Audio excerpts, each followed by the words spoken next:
computer and all. So we'll just load this back to YouTube after it's done. It's there for you guys also. It's all, everybody has it available. And I was going to type up a nice announcement, but I thought, you know, let's just record an actual video. It's appropriate for this semester, and that'll solve a lot of things. So exam 2, that's going to be Thursday. Let's see, today is the 7th, so that is the 9th. Standard rules apply. You get 75 minutes for the exam. It's just standard. Email me if you can't be in class. You need to know how many to put in the testing center and be aware of logistics in the testing center. There are a lot of tests in the testing center this week. You don't make it to the last minute. You don't want to get there and there'd be like a 30-minute line in front of you and they close in an hour and a half, right? It's just to be aware of that. So if you're planning to be in class normal time and that's okay, then you don't have to worry about any of this. But again, for anybody that something comes up, you can give me 24-hour notice. I can put you an alternate version of the test in the testing center. You're taking the course mostly online. You're not going to be here for the test. Let me know that. Yes. Are you preparing 2 versions of the test, or is that just I already have. Will be generating at least 2 versions of the test, or probably more. So the more advanced notice you can give me, the more I can ensure your version is equally challenging, and not more so than what I get there right now. So that's my goal, is to make equal versions that are slightly different. All right, other questions so far? Yes. I can't make those things talk to each other. Oh, okay. Well, no worries. We'll look at it after class. Yeah, we'll get you squared away. We'll get your PDF after class. Okay, thank you. Not a problem. I've never tried it. Your phone's just not working. I can't find the file that it's saving unless you'll take 17 or 5 pictures. I mean, if you can upload the picture, but we'll look at it. We'll look at it after class. That's okay. Here's my homework. Understood. Understood. I counted as on time. Thank you. You're very welcome. Sorry for interrupting. It's okay. It's okay. Other questions logistically? Same rules apply. It's standard rules for exams. What we talk about in the syllabus. Open book. As you guys are seeing, you need those property tables. So if you want to print the property tables off, that's okay. If you've got a hardbound copy of the book, that serves that purpose.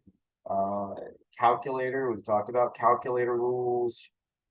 As long as you're not scrolling PDFs on your calculator or looking at websites,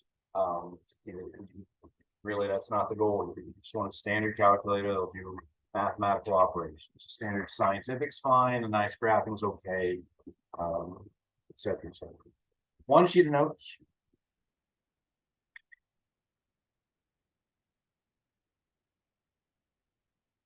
Up to 8.5 by 11, as long as it's in your handwriting, not a photocopy. Front and back's perfectly fine. I'm not picky what you put on. Otherwise, it looks the same as exam 1, except for content. Chapters 4, and then sections 5.1 through 5.4. Talk about that. What about the little bit of chapter 3? So basically, all of chapter 3 gets included on chapters 4 and 5. The assumption is you can work with ideal gases. It's essentially ideal gas law. Yeah, that's the big thing. As long as you can work with ideal gases, that gets into the course is. I don't say the exams are comprehensive, but honestly, the exams are comprehensive. This course just. It's kind of like static. So everything is completely cumulative knowledge. Everything builds on itself. So yeah, I would suggest all of chapter 3 ends up on. With that said, I'm not going to ask you to do a Z value ever again after that homework. And if you want to, it's fair game, but it's not required. And you're not required to use any more advanced equations of state unless you just feel ambitious. We have other things to worry. So. We like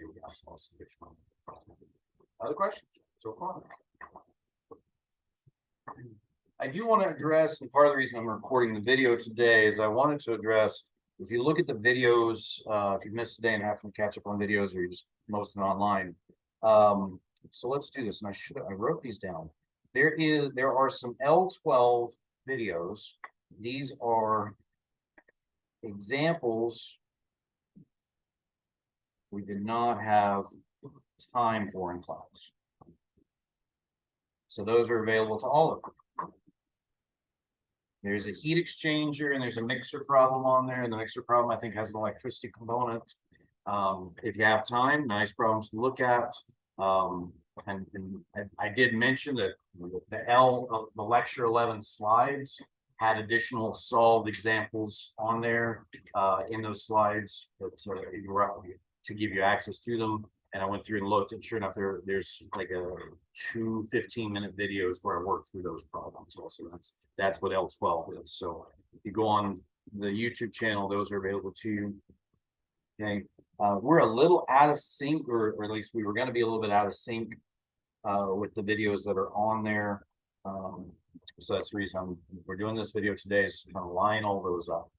Lecture 13 is going to be section 5.5. This is unsteady flow.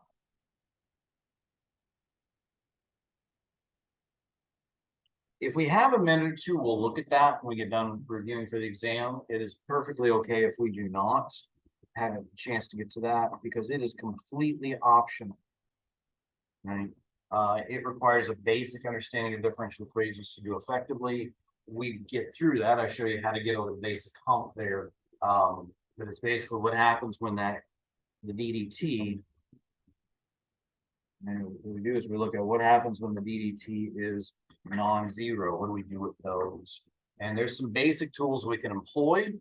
And like I said, if we have time, we'll talk about that, but completely optional. You want to glance through those videos, we don't have time to talk about it in class, it's fine. Not ever going to show up on any exam. This exam too, the final exam, etc., etc. I'm not gonna ask you about where the differential is non-zero. Okay. So that would be L13, and that's in the best case scenario if we've not lost days because of weather, and everything else. Then we would probably have an extra day and we probably could have gotten to it, but we just didn't have it, and that's okay. And I don't want to skimp on chapter 6 and 7 by dedicating a day to it here. Okay, so there's videos there if you want to learn more. If you got time, you're watching videos, I encourage you to start here, right? And if you do have then additional time, you want to watch the down steady flow, put it on double speed or something like that. That's perfectly fine. I don't know, you guys do that. I do that a lot. I watch videos of double speed with closed captioning. If I need to slow it down, I will, but most, and I know I go slow enough that I hate watching my own videos at regular speed. So I'm working through it the first time I do normal speed, but if I'm reviewing, I'm normally like X2 and just writing out for it. Yeah, absolutely. So that's just an additional tool for you, whether it's my class or any other class. I suggest that. All right. So that brings us then to where we're at today. That is L14. That is review for exam 2. That's basically what we're making today, is a new version of L14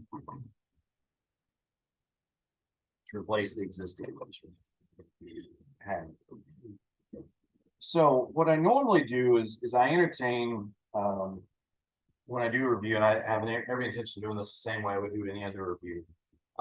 Entertain questions about any of the homework or any problems you've done in addition to the homework to practice that are stumping you. If you've got anything you want to look at right now, we can.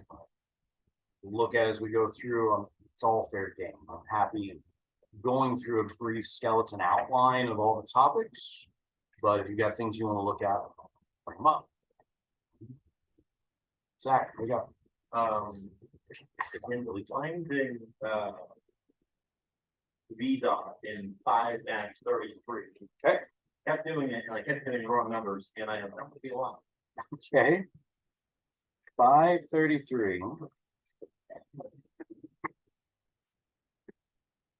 I-33, we got steam and a nozzle, given pressure and temperature and speed.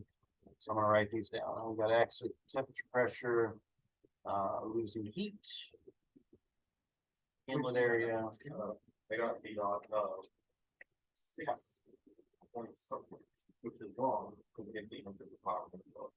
So what's the volume at the, now, so on 533, Yeah. Area. A2 is 38.5 cubic centimeters. Okay, so you still have the same use here, and you convert it to meter, did you times it out, times 10,000? The only reason I ask is because the three of us fought with that for what, an hour? 2 hours. 2 hours. Like, 2 what hours. is- Not figuring out. It's like, we like went back through, and we're figuring out like literal individuals, we're like, wait a minute. I think we you kept know, doing like, multiply by what was it doing? It was 8 meters or something. We kept doing some weird number. And it's, we forgot the square. so you good? Yes. You know, I got rushed. No problem. It does bring up a good point here. I think I've mentioned this before, but it bears repeating here. So the question end up being just a units issue here, but I do want to mention this. The volume for a vapor changes, especially when it's going through a compressor, it's getting compressed. So mass flow rate, if I've got one inlet and one outlet, the mass flow rate is constant. Mass must be conserved. Volume does not have to be conserved. So make sure that when you're given a volumetric flow rate, make sure you know whether that's the inlet or the exit. And if it's asking for a volumetric flow rate, make sure you know whether they want the inlet or the exit. And that's a common thing. That doesn't sound like that ended up being your issue, but that is a common issue to run into. Okay. Cool. What else? Because it's the question about whether or not something's gonna be test. Go ahead and ask. I may or may not answer. We mentioned, for solids and fluids, how to find H2 minus H1. Yes. And one of them was if our temperature doesn't change. Gotcha. What are the odds of that showing up on the test? If we have not used it, then probably. Yes. So that would have to be a liquid I'm going staying. through an ideal. Well, it would have to be a liquid staying a liquid. Right? Anytime you're using specific heats, the question revolves around specific heats for solids and liquids. Well, we need that for the H values. If I have a liquid staying a liquid flowing through a control volume, then that rule applies. If the phase changes at all, So it's fair game. it's fair game, but it is unlikely because again, you would have to, anytime I use specific heat, the phase has to remain constant. So if I have a liquid staying a liquid, you might encounter that occasionally, like with a heat exchanger. If I've got liquid water coming in and liquid water going out, it's unlikely I would put on exam a liquid staying a liquid. Well, in heat exchanger, the temperature would change. Temperature would change, So then it would just be. and then it would be constant pressure. 2 minus H1 equals 16. Right, so in that I scenario, was asking specifically for the specific volume and pressure. Gotcha. Pressure one. yeah, no, and so if we've got a liquid flowing through a control volume, it would either be constant pressure or constant temperature. We want it to. Yeah, and a heat exchanger would be constant pressure. That's an ideal heat exchanger. We would assume constant pressure. Is specific volume times pressure 2 minus pressure one, right? Yes, It's the second part, like, yes. No, I don't anticipate we needing, we have a liquid staying a liquid on the exam. The only, like I said, the only thing I can think of is maybe an occasional heat exchanger problem. But I wouldn't say much. I don't think that even showed up in my homework, so probably not. It would not show up. Other questions? Yes. So I know you talked about no scratch paper, but when I was working, especially this homework. Okay. I found that it would take up almost the whole page here. I needed an extra piece of paper just to do the unit conversion. Okay. We still have the backs of the. You do have the backs of all the pages, but if you find yourself needing additional paper, let me know and I'll. Well, I assumed I would probably use the back of another another paper. And then probably when I get done, I would just mark through it. But the question that I was really going with is, as long as we get it right, is there gonna be any problem if we don't show all of that massaging of the units to get from one to another? Yeah, no, so units within the calculations are massaging the units, that's not, you're absolutely right, that's not required. Your final answer has to be in the right units. You have to. If you're comfortable, you can do those in your head, or like you said, if it just shows up somewhere else, that's okay, that's perfectly fine. I have the strangest mental block about not remembering what the units of emission are, so I have to push that up on my little stretch. And that's okay, that's what your sheet of notes should be there for the things you know you're not gonna remember. Yeah, And all of us gonna have a different set of information. and if we, like, if I wanna change let me see which one this is. Okay, one of them I changed kilopascals to the kilograms over meters per second squared. Can we just like mark through the units and write the other units down on it, and that be under it, as long as it's not like, scribbled and all that stuff? I- Be fairly, I'm not too picky how you do your units, as long as they're done right. Is like the difficulty of like the homework problems fair game test. Because like 533 took me 2.5 pages and would be That's almost I did promise you. Wow. So the good, This is extra work, not need to do. Because like you redid the algebra department, right? And then I got the find question mark wrong. I wrote down find A2. I needed to find, then I found B sub 2 as well, which I did not find. yes, so test problems, I'll say this about test problems. If I had hundreds of you and the instructors at the senior level are saying, we only have room for so many in capstone, the senior level class, then that's a message received that I need to put really hard problems on the test. I don't have that problem. So I'm not intentionally going to put problems that are way harder than the homework problems. The homework problems, in my philosophy is this: if you scale problems 1 to 10 in terms of difficulty, 10 being the most difficult, I will put 6s and 7s on the homework, and I'll try to put 5s and 6s on the test. And I'll grade them pretty harsh in terms of the setup. Right, a lot of points on the front of, did you set it up right? Did you get your first law right? Did you get the other fundamental equations needed to solve the problem right? And those are, and there's partial credit with that, but that's how I try to do it. So all that to say, no, the test problems are not intentionally any more difficult than what you saw in the homework. And my preference would be it's slightly less, at least at the same level. What else?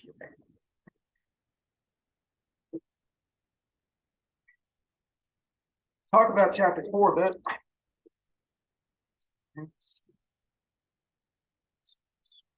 We just straight wonderful. It's 2. So we'll talk about chapter 4 a bit. Chapter 4 being first law for closed systems. Again, I don't know what the authors call this chapter 4, what it's titled, but that's for our practical purposes. Chapter 4 is first law for closed systems.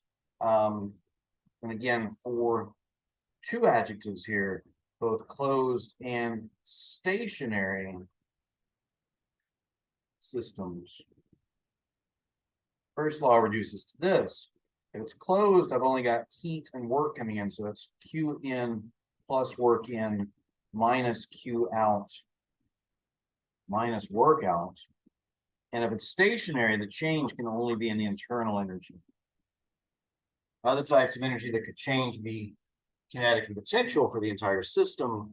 But if it's stationary, the entire system is not changing kinetic and potential energy, it's only changing U. I do have a question on this this equation or any variation of it that we used in our homework, is it pretty safe to say that if we have a flow in one, then we're probably looking for a flow of one of the other variables? And so the equation is basically the same for flow. If we don't have a flow, then we use the equation basically without dots. That's a fair assessment. This one, so yes, this one's derived for no flow, essentially. Yeah, this one's derived for systems without flow. This would be a Yeah, closed well, system. I'm thinking more of the homework that I just finished. but, Gotcha. I kind of thought I figured out between the notes in the book that, it was pretty much the same equation. When we have equations, anytime that we mix the two, where we have like a heat and a flow, or a, So you can encounter that a bit in the unsteady flow. That's it's optional. Okay. That does occur. But it does get a little more complex, right? So, yeah, so ones like this where we don't have mass crossing the boundary, then we'll work this normally in total amounts. You can work this in total amount of energy, or we can divide everything by mass and work it per unit mass. And if I'm dealing with control volume, it's going to be per unit time, the flow rate version, because in that situation, I want to know, not necessarily about the total amount. I want to know the rate at which things are changing and coming through. I don't know if that answers your question or not, but yeah, okay. okay. And again, this one equation I can only solve for one unknown. So what really we're working with at this point then is we have to look at our system and figure out which of these terms are remaining. We've talked about drawing your system, drawing the energies crossing the boundary. Your choices are heat and work. Which of these do you have? Are they coming in or going out? Add them or subtract them accordingly, and then find your U values. And we talked about finding U values for once you know you're looking for a property, then it's okay, well, what is your substance? What are the rules for finding properties for that substance? For water in R134, we use tables. For ideal gases, we just need to know temperatures, and that gives us U values. So, but these other terms over here, normally heat is I'm probably using the first law to find the heat, or it's given to me, or they've told me it's adiabatic or well insulated. Somehow I know what the heat is, or I'm looking for it. The most common type of work that we might encounter, there's two types of work we might encounter here. Electrical power, which of course is voltage times current. We've seen that a few times, and it does show up from time to time on exams. And again, electrical power, if I need to know the electrical work, that being the integral of that electrical power with respect to time. And normally voltage and current are, normally we treat those as constants. So this is normally that electrical power times the amount of time. And that's if V and I are constant. So if voltage and current are constant, then it's just going to be this comes out as a constant. It's just the power times the change in time gives me the amount of electrical energy. The other type of work that we might encounter, of course, would be the boundary work.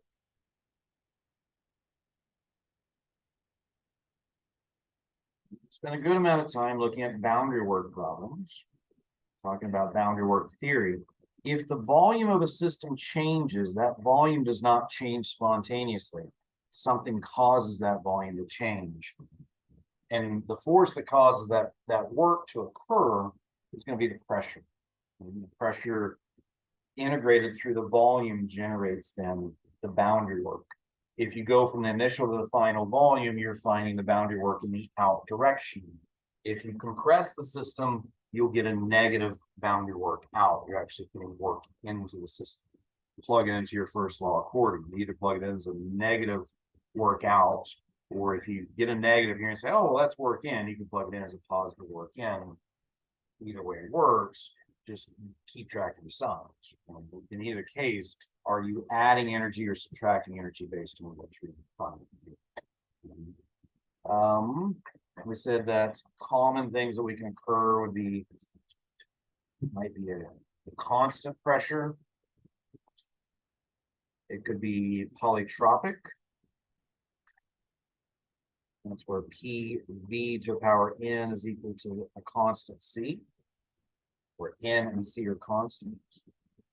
It's not uncommon, we'll see a linear pressure. That's where pressure is equal to some constant times the volume plus some other initial constant, essentially. Kind of the initial pressure plus the change in pressure times the change in volume. So those are the three common ones that we will encounter, and I just need to be able to integrate pressure respectively. What else we got here? So again, different kinds. Those are the two main kinds of work that we might encounter. Possibly electrical work, possibly boundary work. If the volume doesn't change, we don't have to worry about the boundary work. Also, we mentioned if the mass is constant, you can pull that out of this integral.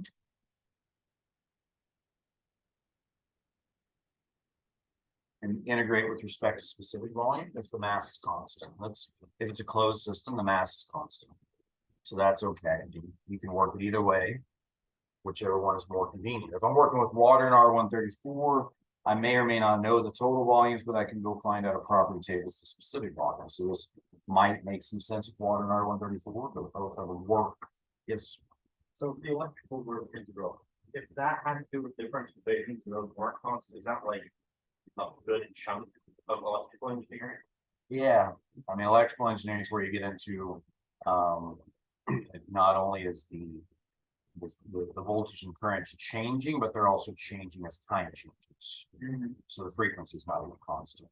That's junior, senior level. Yeah, and then we get into back and forth between analog and digital, and yes, change when they're under load and when they're not. way beyond our scope of information. So yes, it's a fair question. Mechanical. If I can't see it, it doesn't exist. I understand. And that's thermo and the thermal sciences, the idea of if I can't see it, it doesn't exist. And that for mechanical engineers, a lot of times the thermal sciences, like thermodynamics, end up a bit of a challenge because not all this stuff you can see either. Yeah. All right. Page 3. So that's, again, it's gonna revolve around your closed system problems are going to revolve around your first law for closed stationary systems. Then we just get into how do we find these other tools? Well, boundary work and electrical work are common forms of work we might encounter. Heat's probably something I'm looking for. It's given to me. We do get into U values. We did open up and discuss the idea of specific heats. Okay. To use specific heats, phase must be constant. And I say that, I mean, you can use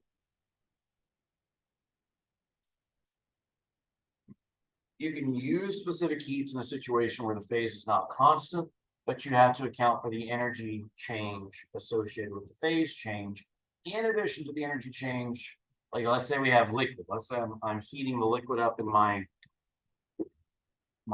glass thing here in my bottle.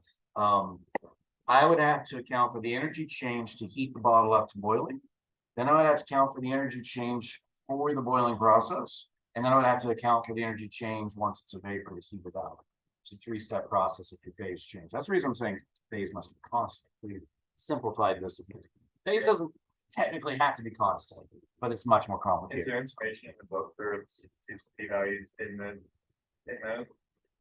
you can find these. You can find the energy required for the phase change, and then you can find specific heat for liquid and specific heat for vapor. Although you do not have specific heat for R134 vapor, you have it for liquid. So that's, you know, basically I would not use specific heats for R134 for ideal gas? period. Ideal gases is really what we're Or solids. or solid staying a solid, or liquid staying a liquid. Absolutely.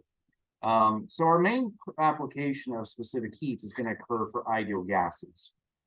Right, that's mostly when we're going to see specific heats used, because we're dealing with a gaseous substance that's going to stay gaseous in that case. If that's what I'm dealing with, then what I can do is I can say, well, a change in internal energy is approximately equal to the specific heat C sub V at the average temperature, not the first temperature, not the last temperature, at the average temperature, multiplied by the change in temperature. That quantity will give you a good approximation for delta U if I have an ideal gas. So air is the most common example that we will encounter, but oxygen, carbon dioxide, carbon monoxide, these are all substances we would normally encounter in a gaseous phase. Delta H, if you need it for a control volume or other purposes. Here I would use C sub P, the specific heat C sub P at the average temperature times the change in temperature.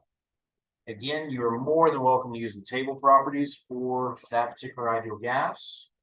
If it's not air, those properties, the H's and U's will be giving you 2U per unit mole. You'll have to convert it to per kilogram to use those, but the table properties are fine.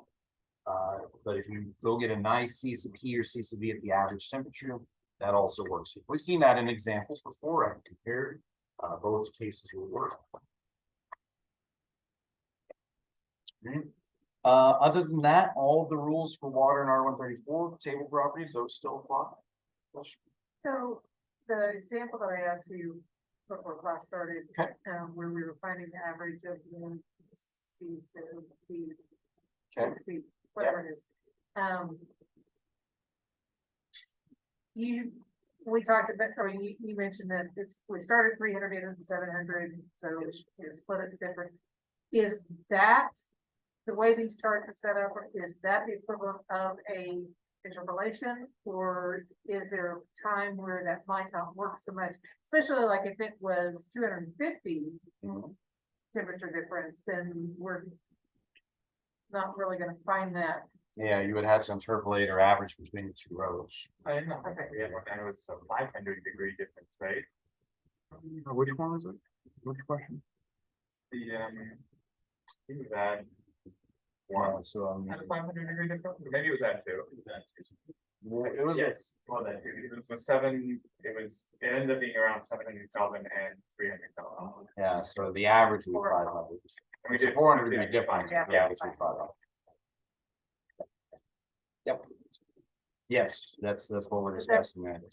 So, so those tables there are built off of, approximating the C sub P at the different temperatures using a third order polynomial.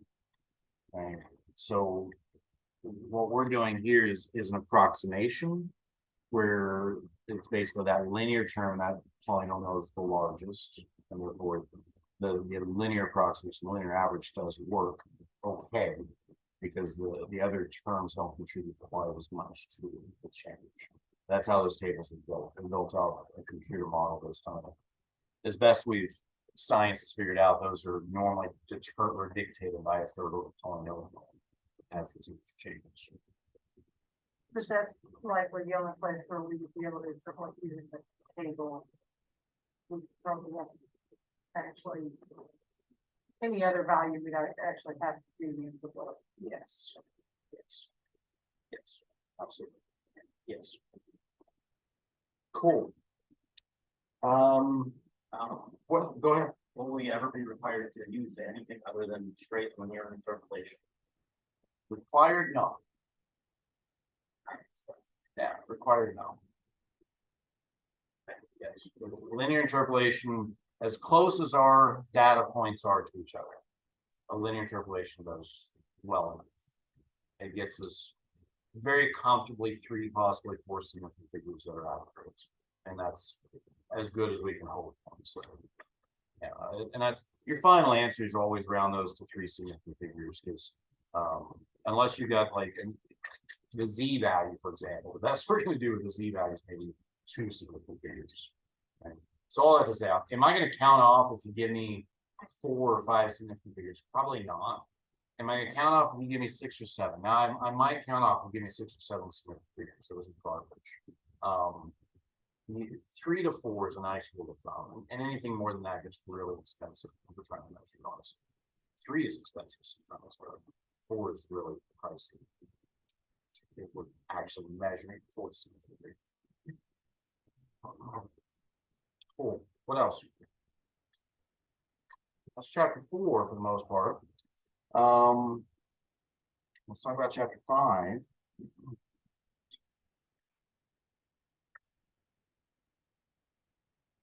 Chapter 5, where we're going to refer to first law for control volumes.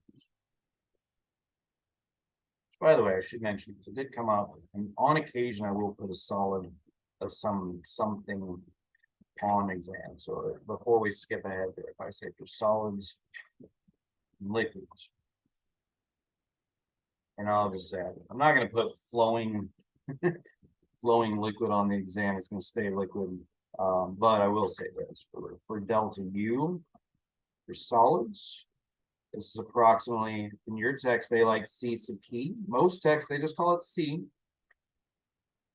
But for solids and liquids, great. Solids and liquids, delta U, we're going to approximate with a specific heat. Again, your text likes to put the P subscript on it, times delta T. And again, phase must be constant. You're talking about a solid staying a solid or a liquid staying a liquid. There is the delta H, which again, we're not going to worry about here. I'm not going to put that on a test. I have intentions of putting a heat exchanger on the test with liquid water running through it like that. But on occasion, I have put a solid hunk of something, and so that's just fair game. It's, yeah, if I do that, it's honestly with the intention of it being pretty straightforward. So what else we got here? Again, chapter 5, we're looking at first law for control volumes. And I don't know what they call it in the text, but that's roughly what we're looking at. So if I'm looking at a steady flow situation, in a lot of texts, they'll call this steady state. Scientists might call this equilibrium. In all cases, we're referring to the situation where the system itself is not changing with respect to time. Now, if we look at conservation of mass, because with a control volume, I've got mass flowing through it. So we need to also worry about, is the mass conserved and where's the mass going? Conservation of mass simply says that the total, the summation across all the inlets of all the m dots, subtract the summation across all the outlets of all the m dots, the rate at which mass comes in minus the rate at which mass goes out, that equals the change in mass for our system with respect to time. And that's where, again, to find m dot, a variety of ways we can find m dot. Density times volumetric flow rate is a common one, although we don't necessarily use it too much here. And we can find volumetric flow rate as the product of cross-sectional area times the average speed of the particles moving through that area. And then finally, if we're dealing with vapors, it's more likely we're going to deal with specific volume, little v, the reciprocal of density. But any of those are a fair way to calculate mass flow rate. It just depends on what I have readily available and what I want to work with.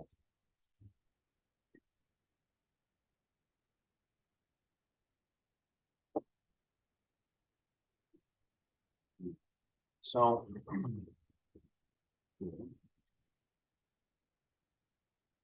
that's our conservation of mass.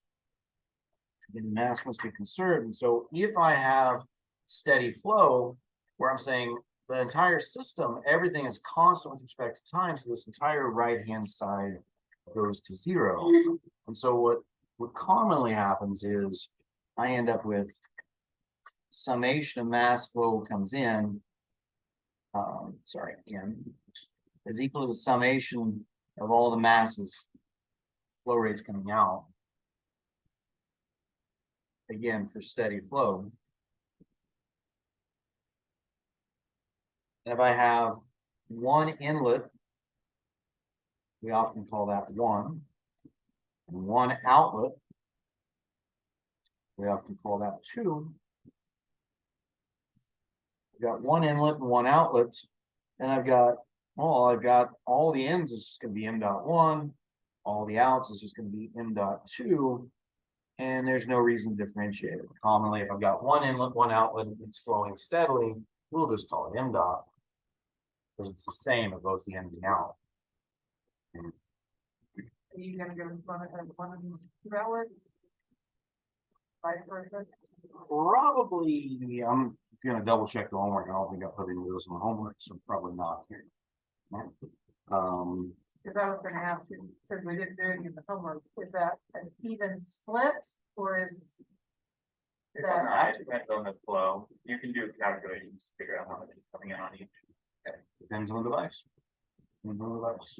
And I know in the lecture 12, there's a mixer problem where it's more coming in on one side, less coming in on the other side, and they all go out through single outlets. So that's there, but not gonna put that on exam, because they put on all like this. Pretty easy to figure if you have two inlets and one outlet, what to do with it, but if you have one inlet and two outlets, if you're not given one of those outlets, it's kind of. So yeah, so what happens is, let's say it's not too terribly. It just depends on what you're given. You can just slide up a little. Oh, thanks. So let's say this is 1, this is 2, and this is 3. So say we got coming in, going out, right? And so here we would just say, assuming steady flow, we would just say, well, m.1 plus m.2 is equal to m.3. And add your ins, that's gonna equal your outs. And it just depends on what's given to us. Right? There's nothing tying them necessarily to being the same. If they're different diameters, they won't be the same. And then we get into a lot of fluid mechanics there, which is beyond our skill, because the pressure within this vessel is going to determine the direction of the outflow. And so mathematically, it's not too bad, but it requires another set of knowledge, which we don't have to do. But to be able to just simply say, well, if I add my inlets, and that's going to equal my outlets, that's doable for us. That's, I understand that. If you're going the other way, I'm not visualizing. Understood. If any of these, if any of the devices laid on 5.4 have two inputs, can they possibly be both the device they are and mixers? One more time now. Any of the devices in 5.4 have two inputs, but they're different substances. Can there be mixers as well as the same device like the nozzle, which has both? Yes. Like gasoline and air going in. Gotcha. Yes. So they can. So you can have complex devices where let's say you've got a heat exchanger, but the inlet and outlets are different for one stream versus the other. In fact, we see that a lot of times with air conditioner refrigeration systems, where you've got vapor coming in one end and you've got liquid coming out the other. And so those are going to have different types of inlets and outlets. And so it just depends on the nature of the device. Yeah, but a lot of times in those cases, we're not so worried about the change in kinetic energy. We're really just worried about the change in input. So it just ends up being, if it's two separate streams, then the mass flow rate stays constant for this stream, the mass flow rate stays constant for that stream. Well, I mean, like they're mixing as well. But if it's mixing, yeah, so that gets even more complicated. And then for our purposes, then it really just comes down to, we only have so many equations. So we just need to have enough of the knowns so we can actually solve them. But the equations that we would have access to are still the same. Conservation of mass, okay? This guy, if it's steady flow, that's always going to be true. Add your ends, it's going to equal out some of all your outlets. So it'll be like the same difficulty, but a lot more chemical. Yes, that's a good way to put it. It really wouldn't be any more difficult. It's just keeping track of which one's state 1, which one's state 2, which one's state 3. Yes, are we gonna get a breakdown of like what questions? Kind of like how we done the last test, we're gonna have like one of these. 2 chapter 4s, 2 chapter 5s. No, okay. I have not written it yet, so that's as far as I'm gonna go. Assume that you will need to perform a boundary work calculation at least once. A boundary work calculation, at least once. Yeah.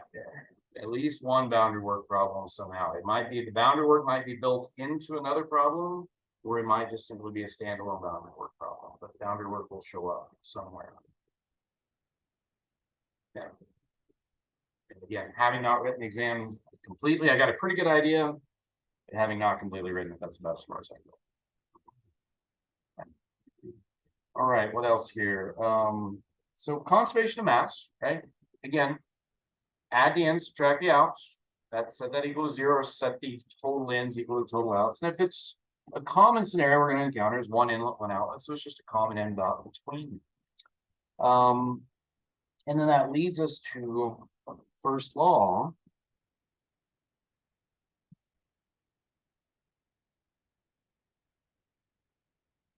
Steady flow. Right? So again, it's in minus out equals change. Well, we're saying that the rate of heat in plus the power input plus the rate of energy from mass coming in. So those are all the types of energy that can cross the boundary in for a control volume. And then all those can go out. So minus the rate of heat out, minus the power output, the work rate out, minus E dot mass out, the rate at which energy is leaving as mass leaves. And if it's steady flow, change is 0. It's always equal to dE dt. That's always true. But if it's steady flow, we're saying, well, that's 0 because of steady flow. So add the ins, subtract the outs, and that's the, we talked about writing a first law equation, draw your system, draw the energies across the boundary, add the ins, subtract the outs, set it equal to 0, or set it equal to the change. And that's not change. That's true for closed systems. That's true for control volumes. The difference here is we'll work with control volumes in a rate form per unit time. For the closed system, we'll work with those on a total energy basis. Now, what do we do with that? Well, we have to look at the energy of mass as it flows. And so in or out. As mass flows, well, if you look at mass in general, we want to know the rate at which that mass flows and then all of the energy per unit masses that it can have. Well, it could have internal energy, it could have kinetic energy, and it could have potential energy. And as we've discussed before, if it's stationary, that's what it's got. Okay. Water here, right? All he's got is a U value. It's got kinetic and potential energy, negligible values, but it's got it. But it's not flowing. To get it to flow, I have to push it. Right? And that alone is non-energy. So I can't combine pressure with these other terms. Well, integral of pressure with respect to volume gives me energy. Right? So it's required, energy is required to get this stuff to move. And that's what occurs here is the pressure of fluid upstream or the pressure of gravity driving the fluid in a direction. There's a variety of ways that we can induce pressure on a fluid, but a lot of times it's the pressure of the fluid upstream causing, and it's applied through the specific volume. The combination of those gives me an energy term. And that's why we use the enthalpy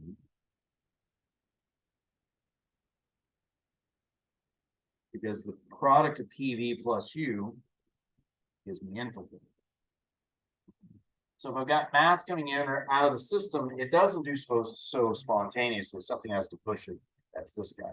And that's the reason we use H's for these terms. So Q dot N plus the power input plus the summation across all of the inlets, M dot times H plus B squared over 2. I'm going to neglect the potential term because it gets long otherwise. And we normally just neglect it. So I'm only going to worry about the enthalpy and the kinetic energy.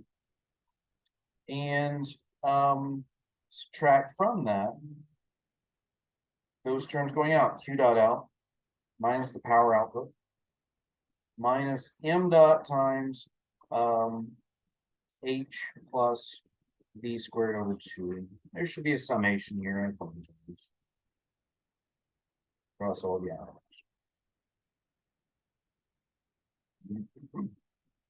Set that equal to the change, and again, the change is zero, it's flowing steadily.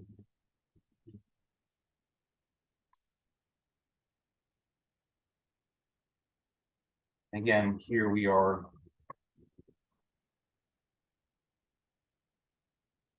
Assuming GZ is negligible.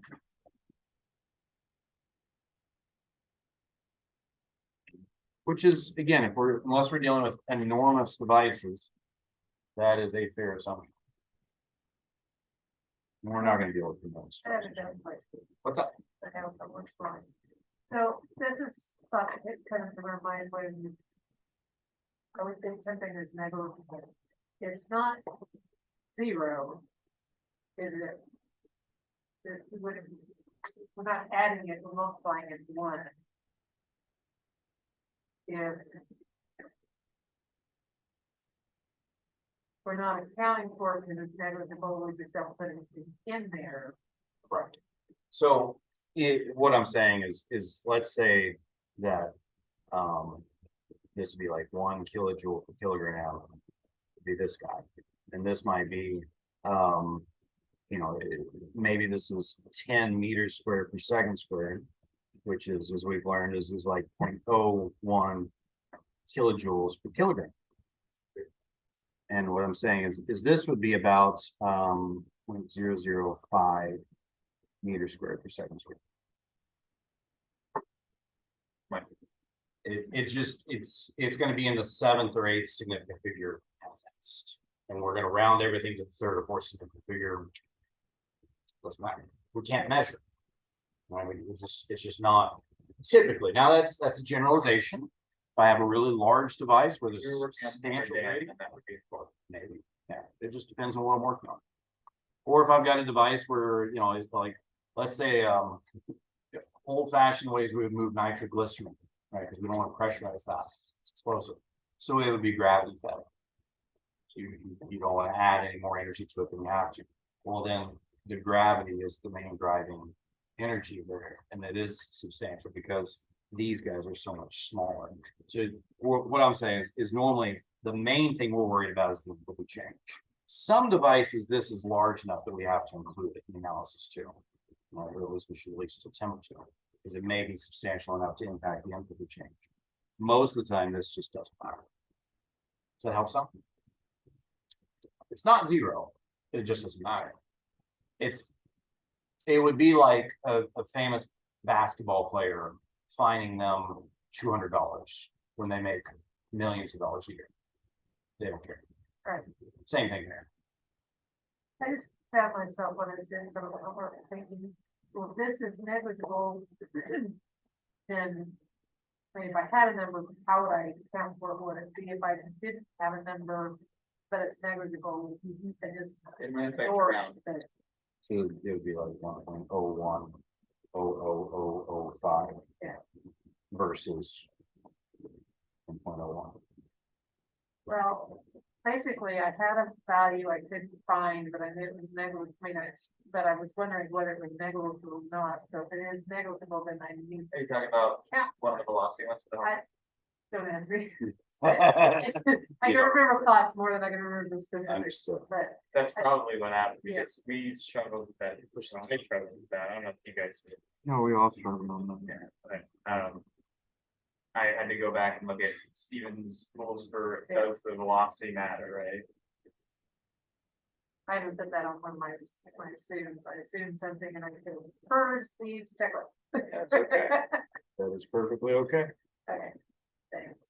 Not a problem. So if I have, so again, this guy works for anything. Any steady flow control volume, this guy works. Right? But we can simplify this a bit. It's pretty common, as we've seen, we'll end up with devices where I've got one inlet, one outlet, as we've already said earlier, right? Page previous. No, see. Okay. So we already said earlier, if I've got one inlet, one outlet, steady flow, it's a single M dot common between the two of them, right? And again, so if I've got one inlet, one outlet, and we're calling that 1 and 2, then it becomes, we can simplify it down to this. So you can say Q dot in plus the power input minus Q dot out minus the power output plus the single common M dot times H1 minus H2, again, in minus out, plus V1 squared minus V2 squared, both over 2, again, in minus out. And that's all my ins, subtract all my outs, set that equals.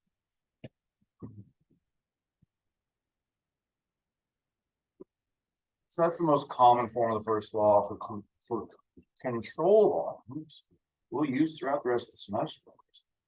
Yes, Why is it H1 minus H2? in minus out. Because, yeah, the H1, it's inlet is normally your one and your outlet.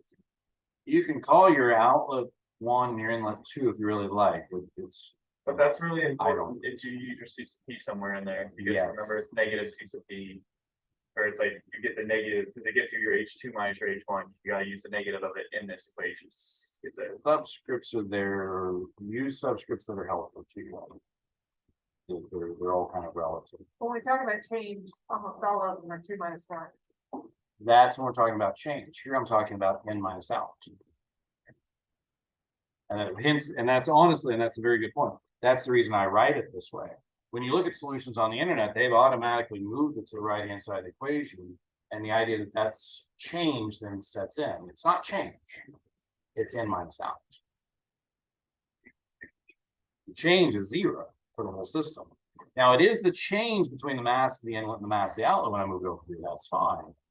But I want you to understand we're balancing energy in minus out. And if I leave it here, the hope is it solidifies the idea this should be in minus out. Yeah. So would you say basically if I get them backwards, I'm gonna end up with a negative number? And that's gonna be my key that I. If I put 2 minus 1 here and I assign, if I'm assigning 2 to my outlet and 1 to my inlet, yes, it is. But remember, you're adding a bunch of stuff, so like, if you had like those, just those ones backwards, you would have to recognize that there, otherwise your answer will just be like. Whatever that value ends up being off in the wrong direction. Yes. So like, say that H1 minus H2 counts to 5 times your mass, that's what your answer will be off by. Okay, but if I have a negative in that number, I'm gonna equal 0. One more time. If I have a negative for H1 minus H2, if I get those backwards and I get a negative, I'm not gonna get 0. I'm not gonna be in equilibrium. So Correct. in the Yes. end, what you're gonna probably be doing with this equation is finding one of those other values such as like workout, right? So that workout would be on the far side of the problem, or more likely Q out would be on the far side of the problem. So your number that you're looking for, because you were able to put that on the far side, isn't at 0 anyway. And if you have that slightly off, that's gonna affect your end result by that much, not by like a clear result such as a negative or a positive, is what I'm saying. So you have to make sure you're careful when you're putting those in to make sure they're in the right order. At the end of the day, you have to keep track of, is this energy adding energy to the system? Or is it taking energy out of the system? That's what we're doing. Yes. Based on all of that, Yeah. is it back form, right, delta, the variable? No, it's not if it's correctly applied. It's, no, it's not necessarily, but again, it's. Here, I'm trying to stress to you, is it actually the change or is it n minus out? And those can be the same and those can be different. That is hard to remember, deltas are dots. I understand that. But- I understand that. And that's the And reason deltas that's the reason I'm writing are on this yeah, kind of, might be different because the end result. yes. Yeah, at the end of the day, is that term adding energy to the system or is it removing energy to the system? That's what we have to keep track of. Which if you've gotten it off and spent 2 hours trying to figure out where you're wrong, it sinks in really quick. Understood? That sounds like you guys are doing just fine, honestly. You don't, this stuff is not obvious. You do have to wrestle with it to really to get it. And that's the good news is it sounds like you guys aren't just copying homework out of solutions you're finding online blindly. And that's the common mistake is that works for most classes before this level. You're hitting classes now where that you're gonna have to wrestle with material. So just there's a huge difference, and this is probably the first time you've encountered this, is there's a huge difference between seeing a solution online and saying, oh, I understand it, I get that, I can do that. And actually sitting down and doing that, because here there's enough steps involved, you can't just memorize the steps. You would have to figure this out as you go. Cool, that is the bulk of, let me think. I mean, those are the critical things that we've got to talk about. Yeah. Questions for me?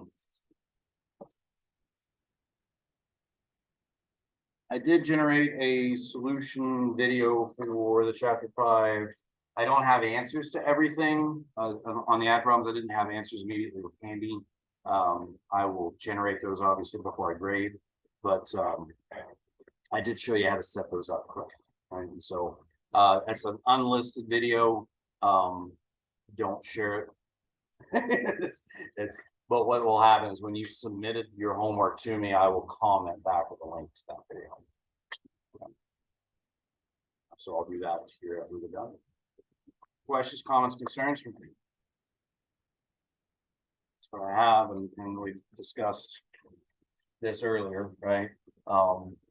There are some additional examples. So these are multi-inlet, multi-outlet problems. Feel free to watch those. Again, the optional lecture 13, that's available to you, but our goal today was to achieve review for exams. Cool, guys. I'll make this video that I just recorded, this will be available online on my channel, just to anybody. So I'm going to stop recording here.